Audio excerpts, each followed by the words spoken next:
ನಮಸ್ಕಾರ ಸ್ನೇಹಿತರೆ, coffee time ಕನ್ನಡದ ಮತ್ತೊಂದು ಸಂಚಿಕೆಗೆ ನಿಮ್ಮೆಲ್ಲರಿಗೂ ಸ್ವಾಗತ. ಹೇಗಿದ್ದೀರಾ ನೀವೆಲ್ಲರೂ? ಆರಿಜೋನಾ ರೋಡ್ ಟ್ರಿಪ್ ಸೀರೀಸ್ ನೆನಪಿದೆಯಾ? ಯಾವುದು ಗೊತ್ತಿಲ್ಲ ಅಂದ್ರೆ ಸೀರೀಸ್ ಲಿಂಕು ಡಿಸ್ಕ್ರಿಪ್ಷನಲ್ಲಿ ಅಪ್ಡೇಟ್ ಮಾಡಿರ್ತೀನಿ, ಚೆಕ್ಔಟ್ ಮಾಡಿ. ಇವತ್ತಿನ ನಮ್ಮ ಹೊಸ ಸೀರೀಸ್ ಸ್ವಲ್ಪ ಅದಕ್ಕೆ ರಿಲೇಟೆಡ್, ಪೂರ್ತಿ ಅಲ್ಲ. ಆರಿಜೋನಾ ಸೀರೀಸ್ನಲ್ಲಿ ನಾನು ರೌಟ್ 66 ಬಗ್ಗೆ ಸ್ವಲ್ಪ ಕ್ಲಿಪ್ಪಿಂಗ್ಸ್ ಶೇರ್ ಮಾಡಿದ್ದೆ. ಅದ್ರ ಬಗ್ಗೆ ವಿಷಯ ನಾನು ಮುಂದಿನ ದಿನಗಳಲ್ಲಿ ನಿಮ್ಮ ಜೊತೆ ಹಂಚ್ಕೊಳ್ತೀನಿ ಅಂತಲೂ ಹೇಳಿದ್ದೆ.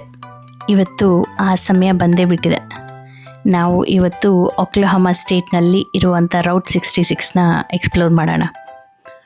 ಒಂದು ರೌಟು 2 ಸ್ಟೇಟ್ನಲ್ಲಿ ಹೇಗಿರೋಕ್ಕೆ ಸಾಧ್ಯ ಅಂತೀರಾ? ಕನ್ಫ್ಯೂಸ್ ಆಗಿಬಿಡಿ. ಎಲ್ಲ ಮಾಹಿತಿಯನ್ನು ಸ್ವಲ್ಪ ತಳ್ಳೇ ನಾನು ನಿಮ್ಮ ಜೊತೆ ಎಲ್ಲ ಹಂಚ್ಕೊಳ್ತೀನಿ. ಅದಕ್ಕೂ ಮುಂಚೆ ಒಕ್ಲಹೋಮಾ ಮತ್ತು ಟೆಕ್ಸಸ್ ಸ್ಟೇಟ್ ಬಾರ್ಡರಲ್ಲಿರುವಂಥ ಈ ಒಂದು ಒಕ್ಲಹೋಮಾ ವಿಸಿಟರ್ ಸೆಂಟರ್ನ ಸ್ವಲ್ಪ ಎಕ್ಸ್ಪ್ಲೋರ್ ಮಾಡೋಣಂತೆ. ಹೊರಾಂಗಣ ಎಷ್ಟು ಸುಂದರವಾಗಿದೆ ಅಲ್ವಾ? ಒಳಗೂ ಅಷ್ಟೇ ತುಂಬಾ ಚೆನ್ನಾಗಿದೆ. ಅಲ್ಲಿನ ಒಂದು ಇನ್ಫಾರ್ಮೇಷನ್ ಅಂತೂ ತುಂಬಾ ಚೆನ್ನಾಗಿ ಶೇಖರಣೆ ಮಾಡಿಟ್ಟಿದ್ದಾರೆ. ವಿಸಿಟರ್ ಸೆಂಟರ್ ಒಳಗಡೆ ಒಕ್ಲಹೋಮಾ ಸ್ಟೇಟ್ ಬಗ್ಗೆ ಏನೆಲ್ಲ ಟ್ರಾವೆಲ್ ಇನ್ಫಾರ್ಮೇಷನ್ ಬೇಕೋ ಅದೆಲ್ಲ ಅಲ್ಲಿ ಕಲೆಕ್ಟ್ ಮಾಡ್ಕೋಬೋದು. ನಾವು ಅಲ್ಲಿ ಒಳಗೆ ಹೋಗಿ ಎಲ್ಲ ಟ್ರಾವೆಲ್ ಇನ್ಫಾರ್ಮೇಷನ್ನ ಕಲೆಕ್ಟ್ ಮಾಡಿಕೊಂಡು ನಮ್ಮ ಮುಂದಿನ ಪಯಣದತ್ತ ಸಾಗೋಣ. ಅದಕ್ಕೂ ಮುಂಚೆ ಈ ರೌಟ್ 66 ಅಂದರೆ ಏನು ಅಂತ ತಿಳ್ಕೊಬೇಕು ಅಲ್ವಾ? ಸ್ವಲ್ಪ ಈ ಹೊರಾಂಗಣ ಅಂದರೆ ವಿಸಿಟರ್ ಸೆಂಟರ್ನ ಹೊರಾಂಗಣ ಅಲ್ಲಿ ಏನೆಲ್ಲ ಇದೆ ಅಂತ ನೋಡಿಬಿಟ್ಟು ನಂತರ ನಾವು ಮುಂದೆ ಹೋಗ್ತಾ ಮಾತಾಡೋಣಂತೆ. ಇಲ್ಲಿ ಒಂದು ಬ್ರಿಡ್ಜ್ ಕಾಣಿಸ್ತಾ ಇದೆ ಅಲ್ಲ, ಇದು ಆ್ಯಕ್ಚುಲಿ ಬ್ರಿಡ್ಜ್ ಅಲ್ಲ, ಇದು ಒಂದು ಬ್ರಿಡ್ಜ್ನ ಭಾಗ ಅಷ್ಟೇ.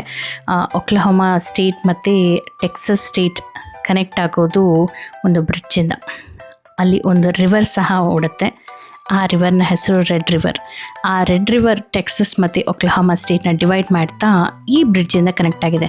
ಅಂದರೆ ಇದಲ್ಲ, ಇದು ಆ ಬ್ರಿಡ್ಜ್ನ ಒಂದು ಭಾಗ ಅಷ್ಟೇ. ಅದರ ಒಂದು ಮಾಡೆಲನ್ನು ಈ ವಿಸಿಟರ್ ಸೆಂಟರ್ ಹತ್ರ ಡಿಸ್ಪ್ಲೇ ಮಾಡಿದ್ದಾರೆ. ಹಾಗೆ ಆ ಬ್ರಿಡ್ಜ್ ಯಾವಾಗ ಕಟ್ಟಿದ್ರು, ಏನೆಲ್ಲ ಅದರ ಇತಿಹಾಸ ಇದೆ ಅಂತ ಇಲ್ಲಿ ಅದರ ಇನ್ಫಾರ್ಮೇಷನನ್ನು ಡಿಸ್ಪ್ಲೇ ಮಾಡಿದ್ದಾರೆ.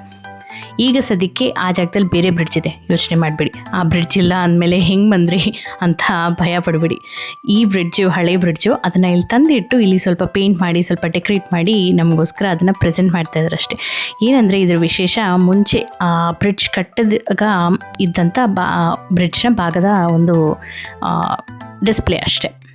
ಹೊಸ ಬ್ರಿಡ್ಜ್ ಕಟ್ಟಿದ ಮೇಲೆ ಇಲ್ಲಿ ಸುಮ್ಮನೆ ಇನ್ಫಾರ್ಮೇಷನ್ ಇರಲಿ, ಜನರು ಈ ರೀತಿ ವಿಸಿಟರ್ಸ್ ಬಂದಾಗ ತಿಳ್ಕೊಳ್ತಾರೆ ಅಂತ ಕಾರಣಕ್ಕೆ ಈ ರೀತಿ ಇಟ್ಟಿದ್ದಾರೆ. ಎಷ್ಟು ಚೆನ್ನಾಗಿದೆ ಅಲ್ಲ? ವಿಸಿಟರ್ ಸೆಂಟರ್ ಎಕ್ಸ್ಪ್ಲೋರ್ ಮಾಡ್ತಾ ಈ ರೀತಿ ಸ್ವಲ್ಪ ತರಲೆ ಮಾಡ್ತಾ ವಿಡಿಯೋ ತೊಗೊಳ್ತಾ ಇದ್ದೆ. ಆದರೆ ನನಗಂತೂ ಇದು ಚೆನ್ನಾಗಿ ಬಂದಿದೆ ಅಂತ ಅನ್ನಿಸ್ತು. ನಿಮ್ಗೆ ಹೀಗೆ ಅನಿಸ್ತಾ ಇದೆ? ಎಕ್ಸ್ಪ್ಲೋರ್ ಮಾಡೋಣ ಇನ್ನು. ನಡೀರಿ ಮತ್ತೆ ಎಕ್ಸ್ಪ್ಲೋರ್ ಮಾಡ್ತಾ ಈ ಒಂದು ಜಾಗದ ಬಗ್ಗೆ ಹಲವಾರು ಮಾಹಿತಿಗಳನ್ನು ತಿಳ್ಕೊಳ್ಳೋಣಂತೆ. ಅಮೇರಿಕಾಗೆ ಬಂದ ಹೊಸರಲ್ಲಿ ಯಜಮಾನರು ಸಾಕಷ್ಟು ಸಲ ರೂಟ್ 66 ಬಗ್ಗೆ ಹೇಳಿದರು. ನಾವು ಆಲ್ಬಕರ್ಕಿ, ನೀವು ನಮ್ಮ ಬಲೂನ್ ಫೆಸ್ಟಿವಲ್ನ ಒಂದು ವಿಡಿಯೋ ನೋಡಿಲ್ಲ ಅಂದರೆ ಈಗಲೇ ಹೋಗಿ ಚೆಕ್ಔಟ್ ಮಾಡಿ, ಪ್ಲೇ ಲಿಸ್ಟಲ್ಲಿದೆ. ಆ ಒಂದು ಜಾಗಕ್ಕೆ ಹೋದಾಗ ಫಸ್ಟ್ ಟೈಮ್ ನಾನು ಈ ರೂಟ್ 66 ನೋಡಿದ್ದು. ಅದು ನಮ್ಮ ಟೆಕ್ಸಸಲ್ಲೇ ಇರುವಂಥ ಒಂದು ಊರಲ್ಲಿ ಅದನ್ನು ನೋಡಿದೆ. ಆ ಒಂದು ಹೋಟೆಲಲ್ಲಿ ಆ ಒಂದು ರೂಟ್ 66 ಅಂತ ದೊಡ್ಡದಾಗಿ ಪೇಂಟ್ ಮಾಡಿ ಅಲ್ಲಿ ಹಾಕಿದ್ರು. ಏನಿದು ಅಂತ ನಾನು ಯಜಮಾನ್ರನ್ನ ಕೇಳಿದಾಗ ಆವಾಗ ಅವ್ರು ಹೇಳಿದ್ರು, ಇದು ತುಂಬಾ ಫೇಮಸ್ ಆದಂಥ ಹಿಸ್ಟಾರಿಕ್ ಹೈವೇ ಅಮೇರಿಕಾದಲ್ಲೇ. ಆಗ ನನಗೂ ಕುತೂಹಲ ಬೆಳೀತು, ಏನಿರ್ಬೋದಿದು ತಿಳ್ಕೊಳ್ಳೋಣ ಅಂತ ಹೇಳಿಬಿಟ್ಟು. ಆಗ ರಿಸರ್ಚ್ ಮಾಡಿದಾಗ ಗೊತ್ತಾಗಿದ್ದೇನು ಗೊತ್ತಾ? ಇದು ತುಂಬ ಹಳೆಯದಷ್ಟೇ ಅಲ್ಲ, ತುಂಬ ಉದ್ದನೆಯದು ಸಹ. ಈಸ್ಟ್ ಕೋಸ್ಟ್ ಮತ್ತು ವೆಸ್ಟ್ ಕೋಸ್ಟ್ನ ಕನೆಕ್ಟ್ ಮಾಡುವಂಥ, ಅಂದರೆ ಅಮೇರಿಕಾದ ಈಸ್ಟ್ ಕೋಸ್ಟ್ ಮತ್ತು ವೆಸ್ಟ್ ಕೋಸ್ಟ್ ಇದನ್ನು ಕನೆಕ್ಟ್ ಮಾಡುವಂಥ ಒಂದು ಹೈವೇ ಅಂತ. ಸುಮಾರು 2448 ಮೈಲಿ ಇದೆ ಅಂತೆ. 2448 ಮೈಲ್ಸ್ ಉದ್ದನೆಯ ಈ ಹೈವೇ ಶಿಕಾಗೋ ಇಲಿನಾಯ್ಯಿಂದ ಹಿಡಿದು ಸ್ಯಾಂಟಾ ಮೊನಿಕಾ ಕ್ಯಾಲಿಫೋರ್ನಿಯಾವರೆಗೂ ತನ್ನ ದಾರಿಯನ್ನು ಮಾಡಿಕೊಳ್ತಾ ಜನ ಯಾರಾದರೂ ರೋಡ್ ಟ್ರಿಪ್ ಮಾಡಬೇಕು ಅಂದರೆ ಸುಲಭ ಮಾಡಿದೆ ನಮ್ಮ ಒಂದು ಜರ್ನಿಯನ್ನು. ಈಸ್ಟಿಂದ ವೆಸ್ಟ್ ಹೊರಡ್ತಾ ಇದೆ ಅಂದಮೇಲೆ ಸುಮಾರು ಸ್ಟೇಟ್ಗಳನ್ನು ಇದು ಕ್ರಾಸ್ ಮಾಡುತ್ತಲ್ವ? ಹೌದು, ಸುಮಾರು 8 ಸ್ಟೇಟನ್ನು ಕ್ರಾಸ್ ಮಾಡುತ್ತೆ. ಅದರಲ್ಲಿ Illinois, Missouri, Kansas, Oklahoma, Texas, New Mexico, Arizona, California, ಇಷ್ಟು ಸ್ಟೇಟ್ಸನ್ನು ಕ್ರಾಸ್ ಮಾಡ್ತಾ ಇರೋವಂಥ ಈ ರೋಡು, ಈ ಹೈವೇ ಕಟ್ಟಿದ್ದು November 11th, 1926 ಹೌದು ಸ್ನೇಹಿತರೆ, 1926. ನಾನಾಗಲೇ ಹೇಳಿದ್ನಲ್ಲ, ಇದು ಹಿಸ್ಟಾರಿಕ್ ಫೇಮಸ್ ಉದ್ದ ಅಷ್ಟೇ ಅಲ್ಲ, ಇದಕ್ಕಿನ್ನೂ ಒಂದು ವಿಷಯ ಇದೆ ಅಂತ. ಅದೇ ಈಗ 2026ಗೆ ಈ ಹೈವೇ ಮಾಡಿ 100 ಇಯರ್ಸ್ ಆಗಿದೆ. 100 ಇಯರ್ಸ್ ಸೆಲೆಬ್ರೇಷನ್ಸ್ ನಡೀತಾ ಇರೋ ಈ ಸಮಯದಲ್ಲಿ ಅಲ್ಲಿಗೆ ನಾವು ಹೋಗಿ ಏನೆಲ್ಲ ಇದೆ ಅಂತ ಎಕ್ಸ್ಪ್ಲೋರ್ ಮಾಡೋಣವಾ? ಹೈವೇ ಅಂದಮೇಲೆ ಬರೀ ಹೈವೇ ಮಾಡಿ ಬಿಟ್ಟಿಲ್ಲ ಇವರು, ಅಲ್ಲಿ ಕೆಲವೊಂದು ಅಟ್ರಾಕ್ಷನ್ ಸಹ ಕ್ರಿಯೇಟ್ ಮಾಡಿದ್ದಾರೆ. ಅದೆಲ್ಲ ಏನು ಅಂತ ನೋಡೋ ಒಂದು ಕುತೂಹಲದಿಂದನೇ ನಾವು ಈ ರೂಟ್ನ ಎಕ್ಸ್ಪ್ಲೋರ್ ಮಾಡೋಣ ಅಂತ ಹೊರಟಿತ್ತು. ಅದು ಎಲ್ಲ ಸ್ಟೇಟು ಕವರ್ ಮಾಡೋಕ್ಕಾಗಲ್ಲ. ಎಲ್ಲ ಸ್ಟೇಟ್ ಕವರ್ ಮಾಡಬೇಕಂದ್ರೆ ಸುಮಾರು 1 ತಿಂಗಳೇ ಬೇಕಾಗತ್ತೆ. ಹಾಗಾಗಿ ಒಕ್ಲಹೋಮಾ ಸ್ಟೇಟ್ ಏನಿದೆ ಅದರಲ್ಲಿ ಸುಮಾರು ಈ ರೂಟ್ ಕವರ್ ಆಗತ್ತಂತೆ. ಅಂದರೆ ಬೇರೆ ಸ್ಟೇಟ್ಗೆಲ್ಲ ಕಂಪೇರ್ ಮಾಡಿದರೆ ಒಕ್ಲಹೋಮಾ ಸ್ಟೇಟ್ ಥ್ರೂನೇ ಇದು ಜಾಸ್ತಿ ಜಾಗ ಹೋಗೋದಂತೆ. ಹಾಗಾಗಿ ಇಲ್ಲೇನೆಲ್ಲ ಅಟ್ರಾಕ್ಷನ್ಸ್ ಇದೆ ಅಂತ ಎಕ್ಸ್ಪ್ಲೋರ್ ಮಾಡೋಣ ಅಂತ ನಾವು ಒಕ್ಲಹೋಮಾ ಸ್ಟೇಟಿಗೆ ಬಂದೇ ಬಿಟ್ವಿ. Oklahoma ಸ್ಟೇಟಲ್ಲೂ mid point, East, West ಅಂತ ಡಿವೈಡ್ ಮಾಡಿದ್ದಾರೆ. ಹಾಗಾಗಿ ನಾವು ಮಿಡ್ ಪಾಯಿಂಟಿಂದ ಸ್ಟಾರ್ಟ್ ಮಾಡ್ತಾ ನಮ್ಮ ಫಸ್ಟ್ ಡೆಸ್ಟಿನೇಷನ್ ಬಂದುಬಿಟ್ಟು ಈ ಪಾಪ್ಸ್ 66 ಅನ್ನೋ ಒಂದು ಜಾಗಕ್ಕೆ. ಇದೇನಿದು ಕಂಬಿ ಥರ ಇದೆ, ಇದರಲ್ಲೇನು ವಿಶೇಷ ಅಂದ್ಕೊಂಡ್ರಾ? ತಿಳ್ಕೊಳ್ಳೋಣ ಇರಿ. ಈ ಒಂದು LED ಪಾಪ್ ಬಾಟಲ್ ಸೈನ್ ಏನಿದೆ ಇದು ಸುಮಾರು 66 ಫುಟ್ ಟಾಲ್ ಇದೆ. ಅಷ್ಟೇ ಅಲ್ಲೇ ಇಲ್ಲೊಂದು ಗ್ಯಾಸ್ ಸ್ಟೇಷನ್ ಇದೆ. ಅದರ ಜೊತೆಗೆ ಈ ಗ್ಯಾಸ್ ಸ್ಟೇಷನ್ಗೆ ಅಟ್ಯಾಚ್ ಆಗಿರೋ ಈ ಡೈನರ್ನಲ್ಲಿ ಸುಮಾರು 700 ಟೈಪ್ಸ್ ಆಫ್ ಸೋಡಾ ಪಾಪ್ ಇದೆಯಂತೆ. ಎಷ್ಟೊಂದು ವೆರೈಟೀಸ್ ಇತ್ತು. ನಮಗೆ ಒಳಗೆ ಎಂಟರ್ ಆಗ್ತಿದ್ದಂತೆ ತುಂಬಾ ಶಾಕಿಂಗ್ ಅನಿಸ್ತು. ಯಾಕಂದರೆ ಅಷ್ಟೊಂದು ಫ್ಲೇವರ್ಸು, ಅಷ್ಟೊಂದು ಕಲರ್ಫುಲ್ಲಾಗಿ ಅನಿಸ್ತಾ ಇತ್ತು. ಇಷ್ಟೊಂದು ವೆರೈಟಿ ಸೋಡಾ ಪಾಪ್ ಅಂತೂ ನಾನು ಎಲ್ಲೂ ನೋಡಿಲ್ಲ. ಒಕ್ಲಹೋಮಾದಲ್ಲಿ ಮಾಡುವಂಥ ಅವ್ರದ್ದೇ ಆದಂಥ ಪ್ರಾಡಕ್ಟ್ಸಲ್ಲಿ ಇದು ಒಂದು. ಈ ಡೈನರಲ್ಲಿ ಬರೀ ಸೋಡಾ ಪಾಪ್ ಅಷ್ಟೇ ಅಲ್ಲ, ಬರ್ಗರ್ಸು, ಫ್ರೈಸು ಇಂಥದ್ದೆಲ್ಲ ಆರ್ಡರ್ ಮಾಡ್ಕೋಬೋದು. ಆದರೆ ಸೀಟಿಂಗ್ ನೋಡಿದ್ರೆಲ್ಲ ತುಂಬ ಕಮ್ಮಿ ಇದೆ. ಇಲ್ಲಿ ಬರೋರೆಲ್ಲ ಸಾಕಷ್ಟು ಜನ ಈ ಸೋಡಾ ಪಾಪ್ ಟೇಸ್ಟ್ ಮಾಡೋಕ್ಕೆ ಅಂತಲೇ ಬರ್ತಾರಂತೆ. ಅಲ್ಲಿ ಕುತ್ಕೊಂಡು ತಿನ್ನೋಕ್ಕಾಗಲ್ಲ ಅನ್ನೋರು ಈ ರೀತಿ ಕ್ವಿಕ್ಕಾಗಿ ಪಿಕಪ್ ಮಾಡ್ಕೊಂಡು ಹೋಗ್ಬೋದು. ಹೈವೇ ಅಲ್ವಾ, ಸೊ ಹಾಗಾಗಿ ಕ್ವಿಕ್ಕಾಗಿ ಏನು ಗ್ರ್ಯಾಬ್ ಮಾಡ್ಬೋದು ಅಂಥದ್ದನ್ನೆಲ್ಲ ಇಲ್ಲಿ ಇಟ್ಟಿದ್ದಾರೆ. ಈಗ ಗೊತ್ತಾಯ್ತಾ? ಬರೀ ಅದೊಂದು ಕಂಬಿ ಥರ ಇದ್ದಂಥ ಬಾಟಲ್ ಅಷ್ಟೇ ಅಲ್ಲ, ಒಳಗಡೆ ಏನಾದರೂ ಈ ಟೆಕ್ಸಸ್ ಮತ್ತು ಒಕ್ಲಹೋಮಾ ಸ್ಟೇಟ್ನ ಬಿಸಿಲಿಗೆ ತಣ್ಣಗೆ ಕುಡಿಯೋದಕ್ಕೆ ಇಲ್ಲಿ ಪಾನೀಯನೂ ಇದೆ. ಏನಾದರೂ ಹಶ್ವಾದರೆ ತಿನ್ನೋದಕ್ಕೆ ಆಪ್ಷನ್ಸು ಸಹ ಇದೆ. ನಾವಂತೂ ಕೆಲವೊಂದು ಡಿಫ್ರೆಂಟ್ ಆಗಿದ್ದಂಥ ಆ pop bottles, soda pop bottles ಏನಿದೆ ಅದನ್ನು ಸುಮ್ಮನೆ ಎಕ್ಸ್ಪ್ಲೋರ್ ಮಾಡ್ತಾಯಿದ್ವಿ. ಏನೇನೋ ಇದೆ. ಒಂದೊಂದ್ಸಲಿ ಅಂತೂ ನಗು ಬರ್ತಾ ಇತ್ತು, ಈ ಥರನೂ ಮಾಡ್ತಾರೆ ಅಂತ. ಅಲ್ಲೊಂದು ಕಾಫಿ ಫ್ಲೇವರಿನ ಸೋಡಾ ಪಾಪ್ ನೋಡಿದ್ವಿ. ಕಾಫಿ ಥರನೇ ಕುಡಿದ್ರೆ ಒಳ್ಳೇದಲ್ವಾ, ಏನಕ್ಕೆ ಸೋಡಾ ಪಾಪ್ ಇಲ್ಲ ಅಂತ ಹೇಳಿಬಿಟ್ಟು ಅದನ್ನು ಎತ್ಕೊಳಕ್ಕೆ ಹೋಗಿಲ್ಲ.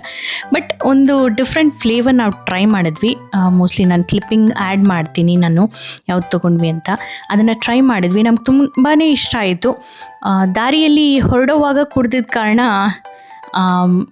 ಸ್ವಲ್ಪ ಬೇಜಾರಾಯಿತು. ಬಿಕಾಸ್ ಮುಂಚೆನೇ ಟೇಸ್ಟ್ ಮಾಡಿದರೆ ಅಲ್ಲೇ ನಾವು ಇನ್ನೂ ಒಂದು ಬಾಟಲ್ ತೊಗೋಬೋದಿತ್ತು ಅಂತ ಅನ್ನಿಸ್ತಾ ಇತ್ತು. ಬಟ್ ಎನಿವೇಸ್, ಮತ್ತೆ ಯಾವಾಗಲಾದರೂ ಇಲ್ಲಿ ಹೋದಾಗ ಅದನ್ನು ಟೇಸ್ಟ್ ಮಾಡ್ಬೋದು ಅಂತ ಅನ್ನಿಸ್ತು. ಇಲ್ಲಿ ನೋಡಿ, ನಮ್ಮೂರಲ್ಲಿ ಗೋಲಿ ಸೋಡಾ ಅಂತಾರಲ್ಲ, ಬಾಟಲ್ ಆ ಥರ ಇದೆ. ಸುಮಾರು ಬೇರೆ ಕಂಟ್ರೀಸಿಂದ ಬಂದಿರೋವಂಥ ಬೇರೆ ಕಂಟ್ರಿ ಅಲ್ಲಿ ಟೇಸ್ಟ್ ಮಾಡೋವಂಥ ಸೋಡಾ ಪಾಪ್ ಫ್ಲೇವರ್ ಸಹ ಇಲ್ಲಿ ನಮಗೆ ನೋಡೋದಕ್ಕೆ ಸಿಗುತ್ತೆ. ಚೆನ್ನಾಗಿದೆ ಅಲ್ವಾ? ಟ್ರಾವೆಲ್ ಮಾಡುವಾಗ, ರೋಡ್ ಟ್ರಿಪ್ ಮಾಡುವಾಗೆಲ್ಲ ಇಂಥದ್ದು ಏನಾದರೂ ಮಧ್ಯದಲ್ಲಿದ್ದರೆ ತುಂಬಾ ಎಕ್ಸೈಟಿಂಗ್ ಅನಿಸುತ್ತೆ ಅಲ್ವಾ? ನಾವು ಮಧ್ಯಾಹ್ನದ ಹೊತ್ತು ಬಂದಿದ್ದ ಕಾರಣ ಹೊರಗಡೆ ಆ LED ಗ್ಲೋಯಿಂಗ್ ಲೈಟ್ ಏನಿದೆ ಸೋಡಾ ಪಾಪ್ ಬಾಟಲು, ಅದರ ಮುಂದೆ ಫೋಟೋ ತೊಗೊಳಕ್ಕಾಗಿಲ್ಲ. ಅಫ್ಕೋರ್ಸ್ ಅದ್ರ ಮುಂದೆ ಈಗಲೂ ತೊಗೋಬೋದು, ಆದರೆ ಅದು ರಾತ್ರಿ ಹೊತ್ತು ಲೈಟ್ಸ್ ಹಾಕಿರೋವಾಗ ಇನ್ನೂ ಚೆನ್ನಾಗಿ ಕಾಣುತ್ತೆ ಅಂತ ಹೇಳ್ತಾರೆ. ಮತ್ತು ಇಲ್ಲಿ ನೀವು ನೋಡ್ತಾ ಇರೋದು ಬಂದುಬಿಟ್ಟು ಇವರ ಒಂದು ಪಾಸ್ಪೋರ್ಟ್. ಇದು 100 ವರ್ಷ ಆಯ್ತಲ್ಲ, ಹಾಗಾಗಿ ಇವರು ಈ ಒಂದು ಟೂರಿಸಮ್ನ ಪ್ರಮೋಟ್ ಮಾಡೋದಕ್ಕೋಸ್ಕರ ಪಾಸ್ಪೋರ್ಟ್ ಅಂತ ಕ್ರಿಯೇಟ್ ಮಾಡಿ ರೂಟ್ 66 ಈ ರೀತಿ ಇಟ್ಟಿದ್ದಾರೆ. ಅಲ್ಲಿ ನಾವು ಯಾವ್ಯಾವ ಜಾಗನ ವಿಸಿಟ್ ಮಾಡ್ತೀವೋ ಅದೆಲ್ಲ ಲಿಸ್ಟ್ ಔಟ್ ಆಗಿದೆ. ರೂಟ್ 66ನ ಅಟ್ರಾಕ್ಷನ್ಸ್ ಎಲ್ಲ. ಆ ಜಾಗಕ್ಕೆ ಹೋದಾಗ ಅಲ್ಲಿ ಸ್ಟ್ಯಾಂಪ್ ಹಾಕ್ತಾರೆ. ಅದನ್ನು ಸ್ಟ್ಯಾಂಪ್ ಹಾಕ್ಕೊಂಡಾಗ ಏನೋ ಒಂದು ಎಕ್ಸೈಟ್ಮೆಂಟ್ ಅಷ್ಟೇ. ಅದರಿಂದ ನಮಗೇನೂ ಬರೋದು ಇಲ್ಲ, ಹೋಗೋದು ಇಲ್ಲ. ಬಟ್ ಅದು ಒಂದು ರೀತಿ ಫನ್ ಆ್ಯಕ್ಟಿವಿಟಿ, ಮಕ್ಕಳಿಗೆ ಇಂಟ್ರೆಸ್ಟಿಂಗ್ ಆಗಿರ್ಬೋದು. ನಂಗೆ ಗೊತ್ತಿಲ್ಲ, ಬಟ್ ನನಗಂತೂ ಅದು ತುಂಬಾ ಇಂಟ್ರೆಸ್ಟಿಂಗ್ ಅನಿಸ್ತು. ಹಾಗೆ ಒಂದು ಡೈನರಿಂದ ಆಚೆ ಬಂದಾಗ ಈ ರೀತಿ ಕಾರ್ ಶೋ ನಡೀತಾ ಇತ್ತು. ಆಲ್ಮೋಸ್ಟ್ ಮುಗೀತಾ ಬಂದಿತ್ತು, ಬಟ್ ಸ್ಟಿಲ್ ಕೆಲವೊಂದು ಕಾರ್ಸ್ ಎಲ್ಲ ಈ ರೀತಿ ಡಿಸ್ಪ್ಲೇ ಮಾಡಿದ್ದು ನೋಡಿದ್ವಿ. ಸರಿ ಏನಿದೆ ನೋಡೋಣ ಅಂತ ಹೋದಾಗ ಸುಮಾರು ಹಳೆ ಕಾಲದ ಕಾರ್ಸ್ ಎಲ್ಲ ನಮ್ಗೆ ನೋಡೋದಕ್ಕೆ ಸಿಕ್ತು. ಒಳ್ಳೆ ಕಂಡೀಷನಲ್ಲಿರೋದು, ಆ ಕಾರ್ಗಳಿಗೂ ಸುಮಾರು 100 ವರ್ಷದ ಮೇಲಾಗಿರುತ್ತೆ ಅಂಥ ಕಾರ್ಗಳೆಲ್ಲ ನಮಗೆ ಇಲ್ಲಿ ನೋಡೋದಕ್ಕೆ ಸಿಕ್ತು. ಹಾಗೆ ಒಂದು ಸಣ್ಣ ಬಿಟ್ ನಿಮಗೋಸ್ಕರನೂ ಶೇರ್ ಮಾಡಿದರೆ ಚೆನ್ನಾಗಿರುತ್ತೆ, ನೀವು ನೋಡ್ದ ಹಾಗಾಗತ್ತೆ ಅಂತ ಹೇಳಿಬಿಟ್ಟು ನಾನು ಅದನ್ನು ಕ್ಲಿಪ್ಪಿಂಗ್ ತೊಗೊಂಡೆ. ನನಗಂತೂ ಇಷ್ಟೊಂದು ಕಾರ್ಸ್ ಒಂದೇ ಕಡೆ ನೋಡಿದ್ದು, ಅದು ಹಳೆ ಕಾಲದ ಕಾರು ಇದೇ ಫಸ್ಟ್ ಟೈಮ್. ಬೈಕ್ಸ್ ನಾನು ನೋಡಿದ್ದೀನಿ ಈ ರೀತಿ ಶೋ ಎಲ್ಲ, ಬಟ್ ಕಾರ್ಸು ನಾನು ಇದೇ ಫಸ್ಟ್ ಟೈಮ್ ನೋಡಿದ್ದು. ಬಿಸಿಲೊಂದು ಇಲ್ಲದೆ ಇದ್ದಿದ್ರೆ ಚೆನ್ನಾಗಿರ್ತಾ ಇತ್ತು ಅನಿಸ್ತು. ತುಂಬಾ ಬಿಸಿಲಿತ್ತು, ಹಾಗಾಗಿ ಅಷ್ಟಾಗಿ ಎಕ್ಸ್ಪ್ಲೋರ್ ಮಾಡೋಕ್ಕಾಗ್ತಾ ಇರಲಿಲ್ಲ. ಇನ್ಫ್ಯಾಕ್ಟ್ ಅದಕ್ಕೆ ಅಂತಲೇ ನಾನು ವೀಡಿಯೋ ಮಾಡಿಕೊಂಡೆ, ನಂತರ ನಿಧಾನವಾಗಿ ಕೂತ್ಕೊಂಡು ನೋಡ್ಬೋದು ಅಂತ. ಬಿಕಾಸ್ ಆ ಬಿಸಿಲಲ್ಲಿ ಪ್ರತಿಯೊಂದು ನೋಡೋದಕ್ಕಂತೂ ಆಗ್ತಾ ಇರಲಿಲ್ಲ. ಈ ರೀತಿ ವಿಡಿಯೋ ಮಾಡಿ ಇವಾಗ ಎಡಿಟಿಂಗ್ ಮಾಡುವಾಗಲೂ ನಾನು ಅದು ನೋಡ್ತಾ ಇದ್ದರೆ ನನಗೆ ನಿಜವಾಗ್ಲೂ ಎಕ್ಸೈಟಿಂಗ್ ಅನಿಸ್ತಾ ಇದೆ. ಡ್ಯಾಲಸ್ಸಿಂದ ನಾವು ಇಲ್ಲಿಗೆ ಈ ಫಸ್ಟ್ ಪಾಯಿಂಟ್ ಸೋಡಾ ಪಾಪ್ ಬ್ರಾಂಚಿಗೆ ಬರೋ ಅಷ್ಟೊತ್ತಿಗೆ ಸುಮಾರು 3.5 hours ಆಯಿತು. ಆಲ್ಮೋಸ್ಟ್ ಲಂಚ್ ಟೈಮ್ ಆಗೋಗಿ ಬಂತು, ಬಟ್ ಸ್ಟಿಲ್ ಇನ್ನೂ ಹಶ್ವಾಗ್ತಾ ಇರಲಿಲ್ಲ. ಸರಿ ಒಂದು 12:30 ಅಷ್ಟೊತ್ತಿಗೆ ಎಲ್ಲಾದರೂ ಸಿಕ್ಕರೆ ಏನಾದರೂ ತಿನ್ನೋಣ ಅಂತ ಪ್ಲ್ಯಾನ್ ಮಾಡ್ಕೊಂಡ್ವಿ. ಹಾಗಾಗಿ ಸ್ವಲ್ಪ 12:30ವರೆಗೂ ಟೈಮ್ ಕಿಲ್ ಮಾಡಬೇಕಲ್ವ, ಅದಕ್ಕೆ ಈ ಒಂದು ಜಾಗ ನಮಗೆ ಫಸ್ಟ್ ಹುಡ್ಕೊಂಡ್ವಿ. ಅಷ್ಟೇ ಅಲ್ಲದೆ ನಾನು ಆಗಲೇ ಹೇಳಿದ್ನಲ್ಲ, ಮಿಡ್ ಪಾಯಿಂಟಿಂದ ನಾವು ಸ್ಟಾರ್ಟ್ ಮಾಡಿದ್ವಿ ಅಂತ. ಇದು ಆ್ಯಕ್ಚುಲಿ ಮಿಡ್ ಪಾಯಿಂಟಿಂದ ನಾವಿವತ್ತು ಈಸ್ಟರ್ನ್ ಪಾರ್ಟ್ ಆಫ್ ರೂಟ್ 66, ಅದು ಒಕ್ಲಹೋಮಾದಲ್ಲಿರುವಂಥ ಎಲ್ಲ ಅಟ್ರಾಕ್ಷನ್ಸ್ನ ನಾವಿವತ್ತು ಎಕ್ಸ್ಪ್ಲೋರ್ ಮಾಡ್ತಾ ಇದ್ದೀವಿ. ಹಾಗಾಗಿ ಈ ವಿಡಿಯೋನ ಸ್ಕಿಪ್ ಮಾಡದೆ ನೋಡಿ. ಈ ವಿಡಿಯೋ ಅಂತಲೇ ಅಲ್ಲ, ನಾನಿನ್ನು ಆ್ಯಕ್ಚುಲಿ ಎಲ್ಲ ಒಂದೇ ಪಾರ್ಟಲ್ಲಿ ಹಾಕಬೇಕು ಅಂತಿದ್ದೆ, ಬಟ್ ಎಲ್ಲ ಒಂದೇ ಪಾರ್ಟಲ್ಲಿ ಹಾಕಿದ್ರೆ ನಿಮಗೂ ಬೋರ್ ಆಗಿಬಿಡುತ್ತೆ. ಅದಕ್ಕೆ ಸ್ವಲ್ಪ ಪಾರ್ಟ್ಸಲ್ಲಿ ನಾನು ವಿಡಿಯೋನ ಅಪ್ಲೋಡ್ ಮಾಡ್ತೀನಿ. ಸೊ ಅಲ್ಲಿ ಕಾರ್ ಶೋ ನೋಡಿದ್ವಿ, ಪಾಪ್ ಸೋಡಾ ರ್ಯಾಂಚ್ ನೋಡಿದ್ವಿ. ನಂತರ ಈ ಒಂದು ಜಾಗಕ್ಕೆ ಬಂದಿದ್ದೀವಿ. ಇದರ ಹೆಸರು ಬಂದುಬಿಟ್ಟು ಆರ್ಕೇಡಿಯಾ ರೌಂಡ್ ಬಾನ್ ಅಂತ ಹೇಳಿ. ಆ ಪಾಪ್ ಸೋಡಾ ರ್ಯಾಂಚ್ ನಾವು ನೋಡಿದ್ವಲ್ಲ, ಅಲ್ಲಿಂದ ಒಂದು ಸುಮಾರು 5 ನಿಮಿಷ ಡ್ರೈವ್ ಅಷ್ಟೇ, ಹತ್ತಿರದಲ್ಲೇ ಇತ್ತು ಇದು. ಹಾಗಾಗಿ ಇದನ್ನು ಕವರ್ ಮಾಡೋಣ ಬೇರೆ ನೆಕ್ಸ್ಟ್ ಡೆಸ್ಟಿನೇಷನ್ ಹೋಗೋಕೆ ಮುಂಚೆ ಅಂತ ಹೇಳಿಬಿಟ್ಟು ಇಲ್ಲಿ ಬಂದ್ವಿ. ಏನಿದೆ ಅಂತ ನೋಡ್ತಾ ಇದ್ವಿ. ಇದು ಸುಮಾರು ಕಟ್ಟಿದ್ದು ಬಂದುಬಿಟ್ಟು 1898 ಮೊದಲಿಗೆ ನಾವು ನೋಡಿದಾಗ ಇದು ಏನಿದೆ ರೌಂಡ್ ಆಗಿದೆ ಅಷ್ಟೇ ಅಲ್ವಾ ಅಂತ ಅಂದ್ಕೊಂಡ್ವಿ. ನಂತರ ಇದ್ರ ಒಳಗಡೆ ಹೋಗಿ ನೋಡಿದಾಗಲೇ ನಮ್ಗೆ ಗೊತ್ತಾಗಿದ್ದು ಈ ಥರ ಒಂದು ರೂಫ್ ಏನಿದೆ ತುಂಬ ಯುನೀಕಾಗಿ ಕಟ್ಟಿದ್ದಾರೆ. ಅಷ್ಟೇ ಅಲ್ಲದೆ ಇಲ್ಲಿ ಸದ್ಯಕ್ಕಂತೂ ವಿಂಟೇಜ್ ಫಾರ್ಮ್ ಎಕ್ವಿಪ್ಮೆಂಟ್ ಏನಿದೆ ಅದನ್ನು ಇಲ್ಲಿ ಮ್ಯೂಸಿಯಮ್ ಆಗಿಟ್ಟಿದ್ದಾರೆ. ಈ ಸೋಡಾ ರ್ಯಾಂಚ್ ಆಗಿರ್ಬೋದು, ಈ ಒಂದು ಬಾನ್ ಆಗಿರ್ಬೋದು, ಇದು ಯಾವುದೇ ರೀತಿಯಾದಂಥ ಫೀ ಇಲ್ಲ, ಫ್ರೀಯಾಗಿ ನಾವು ಒಳಗೆ ಹೋಗ್ಬೋದು. ಅಲ್ಲಿ ಹೋಗಿ ಈ ಮ್ಯೂಸಿಯಮ್ ಥರ ಏನು ಮಾಡಿದ್ದಾರೆ, ಗಿಫ್ಟ್ ಶಾಪ್ ಸಹ ಮಾಡಿದ್ದಾರೆ, ಅದೆಲ್ಲ ನೋಡಿಕೊಂಡು ನಾವು ಬರ್ಬೋದು. ಅಲ್ಲೊಂದು ಡೊನೇಷನ್ ಬಾಕ್ಸ್ ಇಟ್ಟಿದ್ದಾರೆ, ನಮಗೆ ಇಷ್ಟ ಬಂದಷ್ಟು ನಾವು ಡೊನೇಟ್ ಮಾಡ್ಬೋದು ಸಹ. ಅಲ್ಲಿನ ಕಂಪಲ್ಸರಿ ಇಷ್ಟು ಅಂತ ಫೀಸ್ ಫಿಕ್ಸ್ ಮಾಡಿಲ್ಲ, ಬಟ್ ನಮ್ಮ ಇಷ್ಟ ಬಂದಷ್ಟು ನಾವು ಅಲ್ಲಿ ಅವ್ರಿಗೆ ಡೊನೇಟ್ ಮಾಡ್ಬೋದು. ಇದನ್ನು ಮೇಂಟೈನ್ ಮಾಡೋದಕ್ಕೆಲ್ಲ ಅವ್ರು ಅದನ್ನು ಯೂಸ್ ಮಾಡ್ಕೊತಾರೆ. ಈ ಒಂದು ಬಾನ್ ಬಂದ್ಬಿಟ್ಟು 2 ಲೆವೆಲ್ಸಲ್ಲಿದೆ. ಲೋವರ್ ಲೆವೆಲಲ್ಲಿ ಸೊವಿನಿಯರ್ಸ್ ಮತ್ತು ಈ ವಿಂಟೇಜ್ ಐಟಮ್ಸ್ ಏನಿದೆ, ಫಾರ್ಮ್ ಎಕ್ವಿಪ್ಮೆಂಟ್ ಇದೆಲ್ಲ, ಮತ್ತು ಗಿಫ್ಟ್ ಶಾಪ್ ಇದೆಲ್ಲ ಇಟ್ಟಿದ್ದಾರೆ. ಮೇಲ್ಗಡೆ ಎಂಟಿ ಸ್ಪೇಸ್ ಇದೆ, ಒಂದು ಹಾಲ್ ಥರ ಹಾಗೆ ಬಿಟ್ಟಿದ್ದಾರೆ. ಯಾರಾದರೂ ಅಲ್ಲಿ ಮದುವೆ ಆಗೋರಿದ್ರೆ ಇಲ್ಲ ಏನಾದರೂ ಪಾರ್ಟೀಸ್ ಮಾಡ್ಕೋಬೋದು ಅಂದರೆ ಅಲ್ಲಿ ಮಾಡ್ಕೋಬೋದಂತ. ನಾನಾಗಲೇ ಹೇಳ್ದ ಹಾಗೆ ರೂಫ್ ಚೆನ್ನಾಗಿದೆ ಅಂತ ಹೇಳಿಬಿಟ್ಟು ಇದು ಏನು ತೋರಿಸ್ತಾ ಇದ್ದಾರೆ ಅಂತ ಅಂದ್ಕೊಂಡ್ರೆ ಹೋಗೋಣ ಇರಿ. ಮೇಲಿನ ಲೆವೆಲ್ಗೆ ಹೊರಗಡೆಯಿಂದ ಮೆಟ್ಲು ಹತ್ಕೊಂಡು ಮೇಲಕ್ಕೆ ಹೋಗಬೇಕು. ಅಲ್ಲಿ ಹೋಗ್ಬಿಟ್ಟು ಅಲ್ಲಿ ಆ ರೂಫ್ ಹೇಗಿದೆ ಅಂತ ನೋಡೋಣ. ಅದಕ್ಕೂ ಮುಂಚೆ ಈ ರೌಂಡ್ ಬಾನಿಂದ ರೂಟ್ 66 ಹೇಗೆ ಕಾಣಿಸುತ್ತೆ ಅಂತ ಒಂದು ಮೆಲುಕು ಹಾಕೋಣ. ತುಂಬಾ ಟ್ರಾಫಿಕ್ ಇತ್ತು ಸ್ನೇಹಿತರೆ, ಅಷ್ಟು ಹಳೇ ರೋಡು ಅಂತ ಅನಿಸೋದೇ ಇಲ್ಲ ಅಲ್ವಾ. ಈಗಂತೂ ಈ ರೂಟ್ 66 ಅಲ್ಲದೆ ಎಷ್ಟೊಂದು ಹೈವೇಗಳು ಬಂದುಬಿಟ್ಟಿದೆ. ಆಗಿನ ಕಾಲದಲ್ಲಿ ಬರೀ ಈಸ್ಟ್ ಮತ್ತು ವೆಸ್ಟ್ ಕನೆಕ್ಟ್ ಮಾಡೋದಕ್ಕೆ ಇದೊಂದೇ ಅಂತ ರೂಟ್ ಇದ್ದಿತ್ತು. ಆಲ್ಮೋಸ್ಟ್ 1985 ಇದನ್ನು ಫ್ರೀಕ್ವೆಂಟಾಗಿ ಯೂಸ್ ಮಾಡೋದನ್ನು ಸಹ ಡಿಸ್ಕಂಟಿನ್ಯೂ ಮಾಡಿದ್ದಾರೆ. ಅಂದರೆ ಕಂಪ್ಲೀಟಾಗಿ ನಿಲ್ಲಿಸಿದ್ದಾರೆ ಅಂತಲ್ಲ, ಬಟ್ ಬೇರೆ ಬೇರೆ ಹೈವೇಸು, ಬೇರೆ ಶಾರ್ಟೆಸ್ಟ್ ರೂಟ್ಸ್ ಎಲ್ಲ ಬಂದಮೇಲೆ ಇದನ್ನು ಜನ ಯೂಸ್ ಮಾಡೋದು ಸ್ವಲ್ಪ ಕಮ್ಮಿ ಆಗಿದೆ ಅಂತಲೇ ಹೇಳ್ತಾರೆ. ಈ ರೂಟಲ್ಲಿ ಅವರ ಮನೆ, ತೋಟ ಇದೆಲ್ಲ ಇದೆ ಅಂದರೆ ಮಾತ್ರ ಅವ್ರು ಅದನ್ನು ಯೂಸ್ ಮಾಡ್ತಾರಂತೆ. ಇನ್ನೊಂದು ಕಾರಣ ಏನಕ್ಕೆ ಇದನ್ನು ಜನ ಯೂಸ್ ಮಾಡೋದು ಕಮ್ಮಿ ಮಾಡಿದ್ದಾರೆ ಅಂದರೆ ಸ್ಪೀಡ್. ಇಲ್ಲಿ ಸ್ಪೀಡ್ ತುಂಬಾ ಕಮ್ಮಿ ಇರುತ್ತೆ. ಬೇರೆ ಹೈವೇಗಳೆಲ್ಲ ಇನ್ನು ಸ್ಪೀಡ್ ಜಾಸ್ತಿ ಇರೋ ಕಾರಣ ಬೇಗ ಹೋಗಿ ತಲುಪ್ಬೋದು. ಶಾರ್ಟೆಸ್ಟ್ ರೂಟ್ ಬೇರೆ ಇರೋ ಕಾರಣ ಆಗಲೂ ಬೇಗ ಹೋಗಿ ತಲುಪ್ಬೋದು. ಹಾಗಾಗಿ ಇದನ್ನು ಯೂಸ್ ಮಾಡೋದು ಇವಾಗ ಕಮ್ಮಿ ಮಾಡಿದಾರಂತೆ. ನಾನು ಆಗಲೇ ಹೇಳಿದ್ನಲ್ಲ, ಫಸ್ಟ್ ಲೆವೆಲ್ಗೆ ಹೋಗೋಣ, ಅಲ್ಲೇನಿದೆ ಅಂತ ಹೈಯರ್ ಲೆವೆಲಲ್ಲಿ ನೋಡೋಣ ಅಂತ. ನೋಡಿ ಎಷ್ಟು ಚೆನ್ನಾಗಿದೆ ಅಲ್ಲ, ಆ ಒಂದು ರೂಫ್ ಎಷ್ಟು ಚೆನ್ನಾಗಿ ಕಟ್ಟಿದ್ದಾರೆ ಅಂದರೆ ಆದಮೇಲೆ ಆ ವೀವಿಂಗ್ ಎಲ್ಲ ಅದು ಹಾಗೆ ನೋಡ್ತಾ ಇರಬೇಕು ಅನಿಸ್ತು. ಮೇಲಿಂದ ಹೊರಗೆ ಈ ಥರ ಬಂದು ನಿಲ್ಲೋದಕ್ಕೆ ಒಂದು ಜಾಗ ಮಾಡಿದ್ದಾರೆ. ಅಲ್ಲಿಂದನೂ ರೂಟ್ 66 ಹೇಗೆ ಕಾಣುತ್ತೆ ಅಂತ ಒಂದು ದೃಶ್ಯ ನೋಡೋ ಆಸೆ ಆಗಿ ಆಚೆ ಬಂದೆ. ಆಮೇಲೆ ಮತ್ತೆ ಒಳಗೆ ಬರ್ತೀನಿ. ಸಖತ್ತಾಗಿದೆ, ತುಂಬಾ ಚೆನ್ನಾಗಿದೆ ಅನಿಸ್ತು. ಒಳಗೆ ಎಕೋ ಸಹ ಆಗುತ್ತೆ. ಆ ಮಧ್ಯದಲ್ಲಿ ಒಂದು ಡಯಾಸ್ ಇಟ್ಟಿದ್ದಾರೆ, ಅಲ್ಲಿ ನಿಂತ್ಕೊಂಡು ಏನಾದರೂ ಮಾತಾಡಿದ್ರೆ ಸಖತ್ತಾಗಿ ಎಕೋ ಆಗುತ್ತೆ. ಅಲ್ಲಿ ಕಿಟಕಿಗಳು ಎಲ್ಲ ಎಷ್ಟು ಚೆನ್ನಾಗಿ ಮಾಡಿದ್ದಾರೆ. ಅಲ್ಲಿ ಅಪ್ಪರ್ ಲೆವೆಲಲ್ಲಿ ಕಿಟಕಿ ಹತ್ರ ಕುತ್ಕೊಳ್ಳೋದಕ್ಕೆ ಸ್ವಲ್ಪ ಬೆಂಚ್ ಥರ ಮಾಡಿದ್ದಾರೆ. ಯಾರಾದರೂ ಅಲ್ಲಿ ಕುತ್ಕೊಂಡು ಈ ಒಂದು ಸುಂದರವಾದಂಥ ಒಂದು ತೋಟದ ದೃಶ್ಯ ನೋಡಬೇಕು ಅಂದರೆ ಅಲ್ಲಿ ಕುತ್ಕೊಂಡು ನೋಡ್ಬೋದು. ಅಲ್ಲಿಂದ ಹೊರಟು ನಮಗೆ ಆಲ್ಮೋಸ್ಟ್ ನಾನು ಹೇಳಿದ್ನಲ್ಲ, ಒಂದು 12-12:30 ಅಷ್ಟೊತ್ತಿಗೆ ಊಟ ಮಾಡೋಣ ಅಂತ ಹೇಳಿಬಿಟ್ಟು ಒಂದು ಸುಮಾರು ದೂರನೇ ಬಂದ್ವಿ. ಅಲ್ಲೇನೂ ಕಾಣಿಸಿಲ್ಲ. ನಂತರ ನಮ್ಮ ಡೆಸ್ಟಿನೇಷನ್ ಕಡೆ ಹೋಗೋದಕ್ಕೆ ಇನ್ನೂ 2 hours ಆಗ್ತಾಯಿತ್ತು. ಇನ್ನು 2 hours ಅಂದರೆ ಆಲ್ಮೋಸ್ಟ್ 2 ಗಂಟೆನೇ ದಾಟ್ಬಿಡತ್ತೆ ಅಂತ ಹೇಳಿಬಿಟ್ಟು ಹಾಗೆ ನೋಡ್ತಾ ಇದ್ದರೆ ನಮಗೆ ಸಬ್ವೆ ಕಾಣಿಸ್ತು. ಸರಿ, ಸಬ್ವೆಯಲ್ಲೇ ನಮ್ಮ ಬಾಡಿಗೂ ರೀಫ್ಯೂಲಿಂಗ್ ಆಗುತ್ತೆ. ಅಲ್ಲಿ ಗ್ಯಾಸ್ ಸ್ಟೇಷನ್ ಸಹ ಇತ್ತು. ಸೊ ಹಾಗಾಗಿ ನಮ್ಮ ಕಾರ್ಗೂ ರೀಫ್ಯೂಲಿಂಗ್ ಮಾಡ್ಕೊಳ್ಳೋಣ ಅಂತ ಹೇಳಿಬಿಟ್ಟು ಬಾಡಿ ಮತ್ತು ಕಾರ್ ಎರಡಕ್ಕೂ ರೀಫಿಲ್ಲಿಂಗ್ ಮಾಡಿಕೊಂಡು ಮುಂದೆ ಹೊರಟ್ವಿ.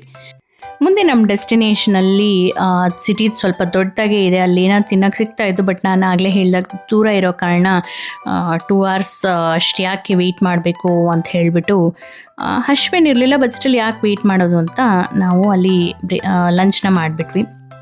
ಹಾಗೆ ಮುಂದೆ ಬರ್ತೀವಿ. ಈ ಒಂದು ಪಾಯಿಂಟ್ ನಮಗೆ ಕಾಣಿಸ್ತು. ಇನ್ಫ್ಯಾಕ್ಟ್ ಇದು ನನ್ನ ಲಿಸ್ಟಲ್ಲೇ ಇರಲಿಲ್ಲ, ಇದು ಎಲ್ಲೋ ದೂರ ಇದೆ. ಯಾಕಂದರೆ ಈ ಜಾಗದ ಒಂದು ಅಡ್ರೆಸ್ಸು ಎಲ್ಲಿ ಕರೆಕ್ಟಾಗಿರಲಿಲ್ಲ. ಹಾಗಾಗಿ ನಾನು ಇದನ್ನು ಹಾಕ್ಕೊಂಡಿರಲಿಲ್ಲ. ಬಟ್ ದೂರದಿಂದನೇ ಹೈವೇಯಿಂದ ಕಾಣಿಸಿದ ಕಾರಣ ಒಂದು ಡಿಟೋರ್ ತೊಗೊಂಡು ಈ ಜಾಗನ ನೋಡೋಕ್ಕೆ ಬಂದೇ ಬಿಟ್ವಿ. ಈ ಜಾಗದ ಹೆಸರು ಬಂದ್ಬಿಟ್ಟು ಇದನ್ನು ಪುಷ್ಪಿನ್ ಅಂತಾರೆ. ಮಿಡ್ ಪಾಯಿಂಟ್ ಸ್ಕಲ್ಪ್ಚರ್ ಸಹ ಅಂತಾರೆ. ಒಕ್ಲಹೋಮಾ ಮಿಡ್ ಪಾಯಿಂಟ್ ನಾನು ಹೇಳಿದ್ನಲ್ಲ, ಅದರ ಒಂದು ಸಂಕೇತವಾಗಿ ಇದನ್ನು ಮಿಡ್ ಪಾಯಿಂಟ್ ಲ್ಯಾಂಡ್ಮಾರ್ಕ್ ಸ್ಕಲ್ಪ್ಚರ್ ಆಗಿ ಇದನ್ನು ಕರೀತಾರೆ. ನೋಡ್ತಾ ಇರಲ್ಲ, ಅಲ್ಲಿ ಸ್ಟೇನ್ಡ್ ಗ್ಲಾಸ್ ಪೇಂಟಿಂಗ್ಸ್ ಎಲ್ಲ ಮಾಡಿದ್ದಾರೆ. ಬೇರೆ ಬೇರೆ ರೂಟ್ 66ಅಲ್ಲಿ ಯಾವ್ಯಾವ ಜಾಗಗಳಿದೆ, ಮೇನ್ ಅಟ್ರಾಕ್ಷನ್ಸ್, ಅದನ್ನೆಲ್ಲ ಅಲ್ಲಿ ಮೆನ್ಷನ್ ಮಾಡಿದ್ದಾರೆ. ಫೋಟೋಸ್ ತೊಗೊಳ್ಳೋದಕ್ಕೆ ಈ ಜಾಗ ಚೆನ್ನಾಗಿದೆ ಅನ್ನಿಸ್ತು. ಪಾರ್ಕಿಂಗ್ ಕಮ್ಮಿ ಇದೆ, ಸೊ ಅದನ್ನು ನೋಡಿಕೊಂಡು ಈ ಜಾಗ ಎಂಟರ್ ಆದರೆ ಒಳ್ಳೆಯದು ಅಂತ ನಂಗೆ ಅನಿಸುತ್ತೆ. ಅಷ್ಟೇ ಅಲ್ಲದೆ ಈ ಮಿಡ್ ಪಾಯಿಂಟ್ ಅಡ್ರೆಸ್ ಸಹ ಗೂಗಲಲ್ಲಿ ಅಷ್ಟು ಕ್ಲಿಯರ್ ಆಗಿಲ್ಲ. ಯಾರೂ ಸೋಷಿಯಲ್ ಮೀಡಿಯಾದಲ್ಲೂ ಅಪ್ಡೇಟ್ ಮಾಡಿರಲಿಲ್ಲ. ನಾನು ಈ ಒಂದು ಅಡ್ರೆಸ್ಸು ಮತ್ತು ಬೇರೆ ಅಟ್ರಾಕ್ಷನ್ಸ್ ಅಡ್ರೆಸ್ ಎಲ್ಲ ನಾನು ಡಿಸ್ಕ್ರಿಪ್ಷನಲ್ಲಿ ಅಪ್ಡೇಟ್ ಮಾಡಿರ್ತೀನಿ, ಹೋಗಿ ಚೆಕ್ಔಟ್ ಮಾಡಿ. ಒಳ್ಳೊಳ್ಳೆ ಸೀನಿಕ್ ಫೋಟೋಸ್ ಎಲ್ಲ ತೊಗೋಬೋದು. ಸೀನಿಕ್ ಅಟ್ರಾಕ್ಷನ್ಸ್ ಇದೆ ಇಲ್ಲೆಲ್ಲ, ತುಂಬಾ ಚೆನ್ನಾಗಿದೆ ಅನಿಸ್ತು.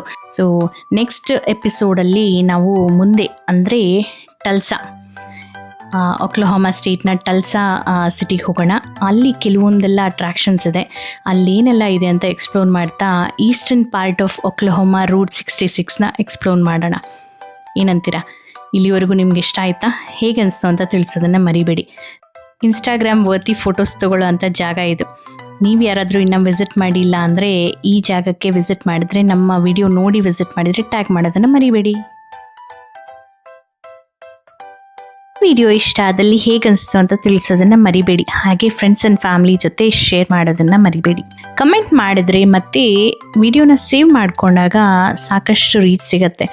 ನಾನು ಈ ವಿಡಿಯೋನ ನಿಮ್ಮ ಮುಂದೆ ತೊಗೊಂಬರೋದಕ್ಕೆ ಪಡುವಂಥ ಶ್ರಮಕ್ಕೆ ಒಂದು ಪ್ರತಿಫಲ ಸಿಕ್ಕಂಗಾಗತ್ತೆ. ಸಬ್ಸ್ಕ್ರೈಬ್ ಮಾಡ್ಕೊಂಡಿರೋ ಎಲ್ಲರಿಗೂ ತುಂಬಾ ಧನ್ಯವಾದಗಳು. ಇನ್ನೂ ಮಾಡ್ಕೊಂಡಿಲ್ಲ ಅಂದರೆ ಈಗಲೇ ಮಾಡ್ಕೊಳ್ಳಿ. ಚಾನಲ್ ಸಬ್ಸ್ಕ್ರಿಪ್ಷನ್ ಫ್ರೀ ಇದೆ. ಸರಿ, ಮತ್ತೆ ಮುಂದಿನ ಸಂಚಿಕೆಯಲ್ಲಿ ಮತ್ತೊಂದು ಇಂಟ್ರೆಸ್ಟಿಂಗ್ ವಿಡಿಯೋದೊಂದಿಗೆ ಮತ್ತೆ ಭೇಟಿ ಆಗ್ತೀನಿ. ಅಲ್ಲಿವರೆಗೂ ಗೊತ್ತಲ್ಲ, ಖುಷಿಯಾಗಿರಿ, ಖುಷಿನ ಹಂಚ್ತಾ ಇರಿ. ಬಾಯ್.